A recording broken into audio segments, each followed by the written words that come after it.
Before the setup process, make sure you initialize each of these three items. If your SD card has previously been used in another device, make sure that you full format the SD card using a computer before formatting the card again using the GoPro camera. Make sure the GoPro camera's firmware is up to date, which can be done using one of the GoPro apps. And make sure UpBlink's firmware is up to date, which can be done through the web-based user interface or from a file on a USB stick.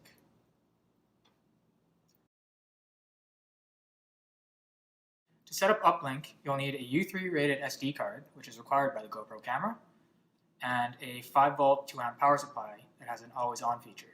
The always-on feature is important because UpBlink draws very low power when it's not triggering the camera, and this prevents the battery pack from automatically turning off. What you don't need is the GoPro battery, so you want to remove that from the GoPro camera. The SD card is inserted into the same compartment as the battery. UpBlink communicates with the GoPro camera via our custom USB-C cable, which connects to the side port of the camera.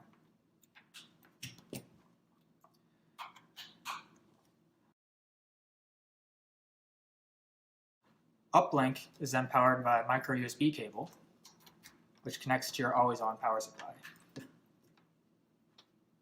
When UpBlink is powered, you should see the LED flash green twice.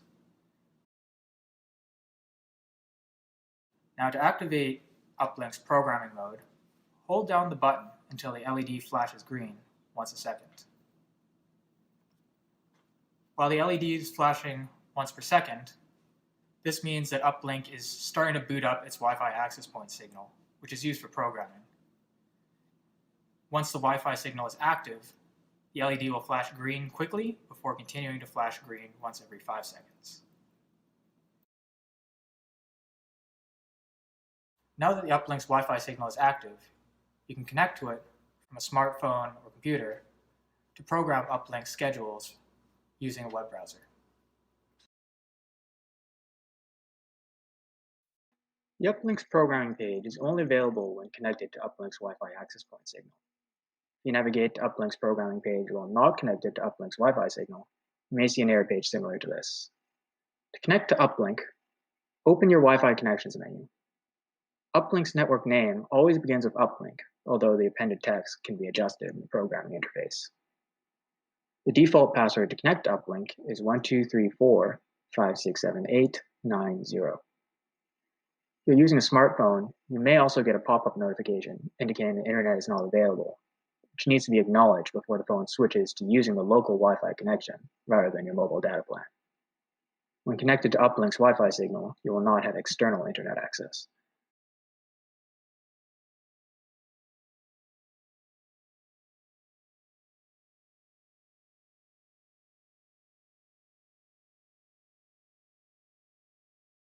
When your Wi-Fi is connected to UpBlink, access the UpBlink programming user interface by opening a web browser, such as Chrome or Safari, and navigate to the URL http://10.0.0.5:5000.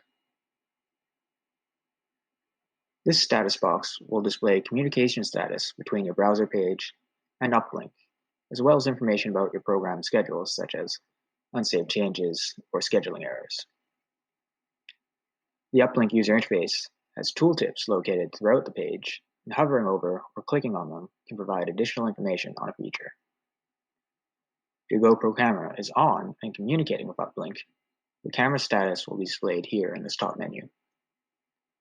Menus throughout the user interface are revealed by clicking on the down arrows and hidden by clicking the up arrows.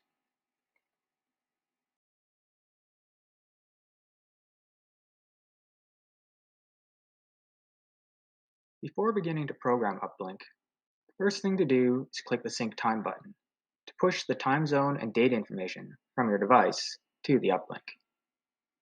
The status box will display if your device has successfully communicated the request to UpBlink. You should also see the current time update to match your device's clock time and date.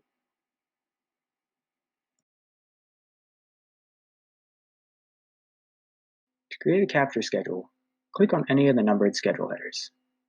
Each schedule will become active when the enabled days between the active date periods and times selected. When a button is enabled, it will be highlighted blue, and disabled buttons are white. When a valid schedule is enabled, the schedule header will also become highlighted blue. When between the active date periods on enabled days, the start time is when the schedule will begin, and the schedule will remain active until the clock reaches the end time. When the schedule is active, the interval is how often the camera will be triggered to turn on to perform the action selected below. The interval must be a whole number, which can be in hours, minutes, or seconds. The once option ignores the interval and end time to perform a single trigger action at the schedule's start time. When triggering a schedule's action, UpBlink will switch the camera to the selected capture mode and will use the default settings for each of the capture modes that has been set in the GoPro camera's menu. If you program a scheduling error, the problem area will be highlighted, a message will appear in the status box, and the Save button becomes disabled until the problem is fixed. Once you've finished programming, click the Save All button to write the schedules to UpBlink. You should also see the next active event in the top status box update. Note that UpBlink will not trigger any of these schedules while the programming mode is still active.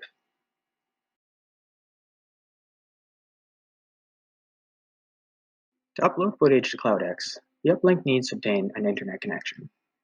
This connection information can be found within the Upload Schedule menu.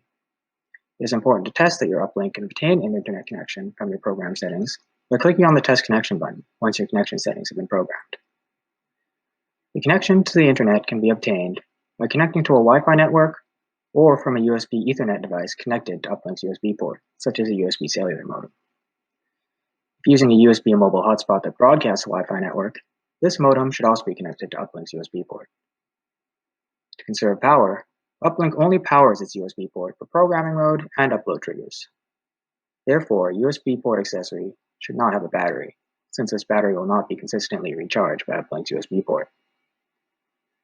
An email address is required to contact CloudX to register your device with an account. CloudX accounts are automatically created when an UpBlink contacts with a new email address. And when a new CloudX account is created, you'll be sent an activation email to set up your account's login details. Once your internet connection detail has been programmed, we recommend you first save your schedules, although UpBlink will search using the current unsaved information entered in the programming page. Click the Test Connection button to begin the test for internet connectivity. Testing for a Wi-Fi network, UpBlink will turn off its Wi-Fi access point signal to search for the Wi-Fi network programmed. This will disconnect your device from UpBlink. You will need to reconnect to UpBlink's Wi-Fi access point signal once the Wi-Fi search is complete. If you run a test connection without an email address, UpBlink will check for an internet signal, but will not register with CloudX.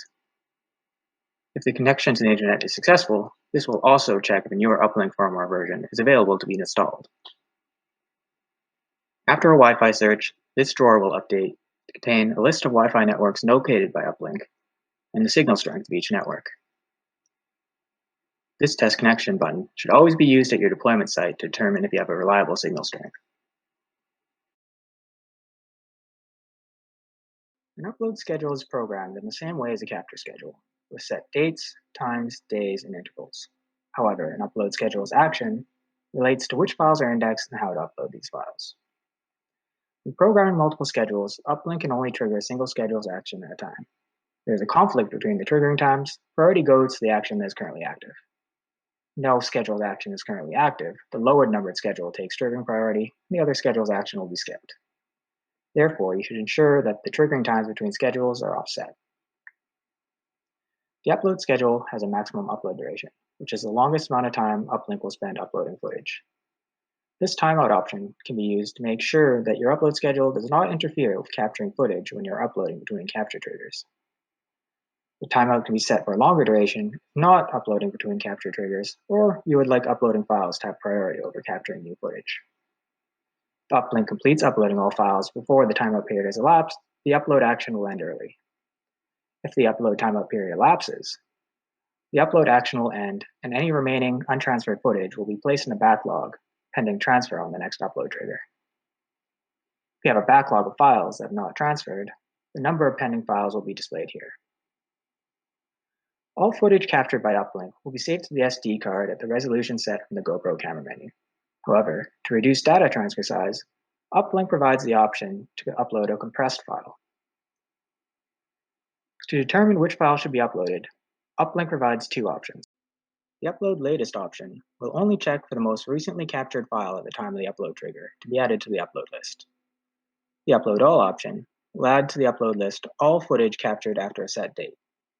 UpBlink tracks the timestamp for the most recently indexed file from the upload schedule and will not attempt to upload files that have been captured before this timestamp. To clear this timestamp index, as well as delete the list of reference files that are backlogged, click the Delete Backlog button. Once you've finished programming, click the Save button to write the schedules to UpBlink. For assistance with programming while avoiding conflicts, UpBlink has a few common example schedules that can be loaded using the options at the bottom of the programming interface.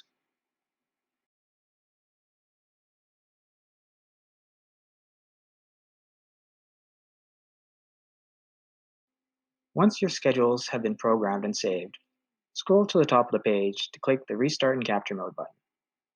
This will end UpBlink's programming mode and turn off UpBlink's Wi-Fi access point signal. Once programming mode is ended, UpBlink will resume capture mode and begin triggering your programmed schedules.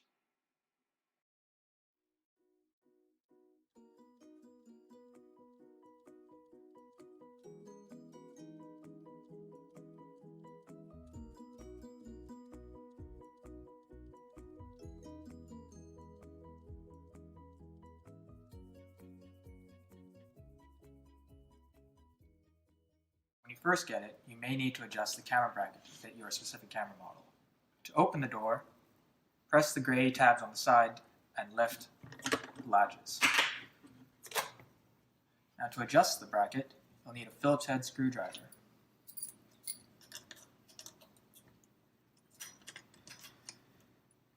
To fit your camera model, you'll need to slot the pegs into the keyholes that match your camera. The lower keyholes are for the Hero 4 and older camera, and the upper keyhole is for the Hero 5 and newer camera. There are matching keyholes on the top corner.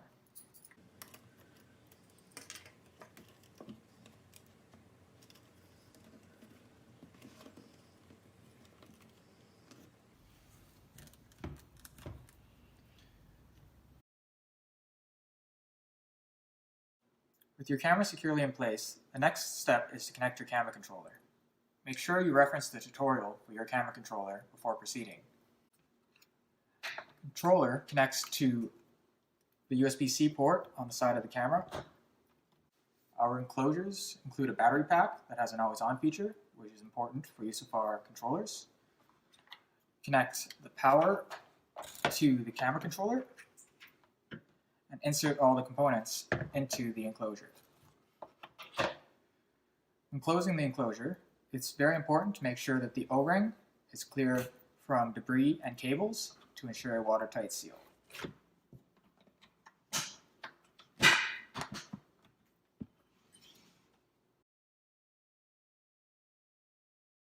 To connect solar power to your enclosure, connect the ball mount to the top of the enclosure.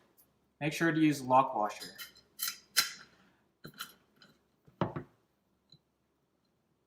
There's a second mounting hole if you wish to connect two solar panels, as well as a cable to connect them together. Next, put the cable through the bottom of the enclosure through the cable gland. To do this, loosen the cap before threading the cable through. Slide the bushing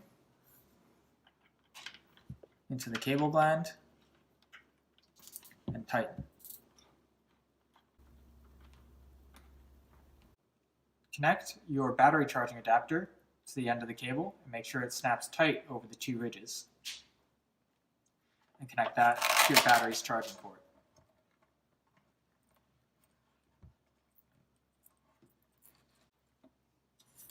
And connect your solar panel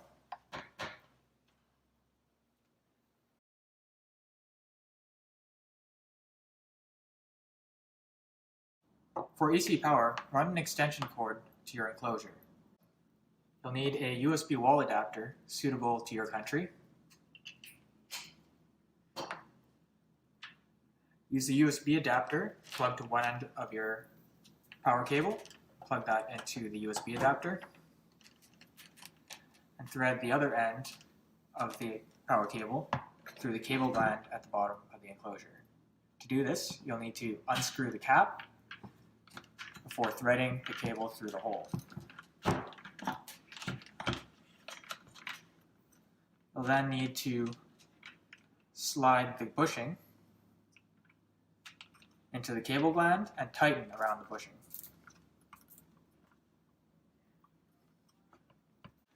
Now for the other end of the cable, attach your battery's charging adapter. It should snap tight over the two ridges and connect that on to the battery's charging port. The battery should light up to show that it's connected to external power. If you would like a licensed electrician to hardwire AC power into your system, you can do so by threading the power cable through the cable gland at the bottom. At the other end, attach the outlet suitable to your country along with the USB adapter. We have a blog post online that explains how to do this.